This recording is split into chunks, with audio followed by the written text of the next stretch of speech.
तो दोस्तों खेसारी लाल यादव ने लाइव आकर एलवीस यादव का सपोर्ट किया। दोस्तों उन्होंने कहा कि हम आपका सपोर्ट करेंगे, फुल सपोर्ट है हमारा। दोस्तों आपको देखिए लाइव वीडियो दिखा देते हैं। उससे पहले इस चैनल को सब्सक्राइब कर लीजिएगा और इस वीडियो को शेयर कीजिएगा। दोस्तों यहाँ पर पहले दिखा दे रहे एलवीस यादव का अकाउंट, यहाँ पर देखिए एलवीस यादव राव साहब। दोस्तों यहाँ पर दिखा दे रहे एलवीस यादव का।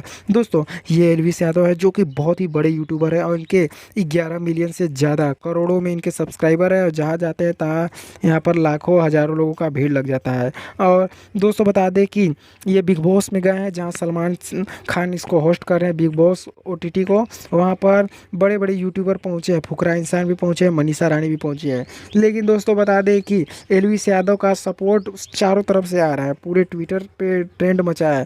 दोस्तों खेसारी लाल यादव का जो लाइव वीडियो है हम आपको नेक्स्ट वीडियो में दिखा देंगे, इसलिए चैनल को सब्सक्राइब करके कमेंट में बताइएगा तो हम आपको दिखा देंगे। और इस वीडियो को शेयर कीजिए और ये बताइए कि बिग बॉस का कौन विनर बनेगा, कमेंट में ज़रूर बताइएगा।